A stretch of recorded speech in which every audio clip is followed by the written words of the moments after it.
Hey everybody, Mike Donato here from Fiamme Canada, and today we're going to be changing the filter on the Jura E4.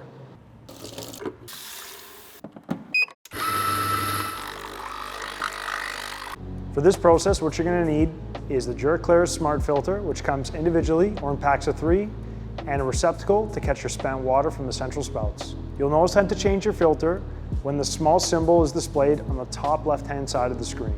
Pro tip, before starting this, we always recommend charging or priming your new filter. To do that, simply open it, turn it upside down, and run some fresh water through it. To start the change the filter process, the first thing you'll need to do is remove the water tank. You're then going to take your old filter, remove it from the extension, take the new filter that you've primed, connect it to your extension, add it to the tank, refill with water, and then put your tank back on the machine. Once that's done, because your machine has an RFID capability, it'll know that there's a new filter there. You're going to see the 3 beans that are going to flash in a line, and that indicates that you need to open switch. At this point, put your receptacle underneath the central spouts, open the switch, and wait for that same imagery to show for you to close it. In doing this, you're going to be rinsing your new filter. Once you close the tap, your filter changing process is complete. You'll need to empty the tray, and you're good to go. Thank you guys for watching this video today. Check out our Instagram at Fiamme_Canada for some cool and fun content.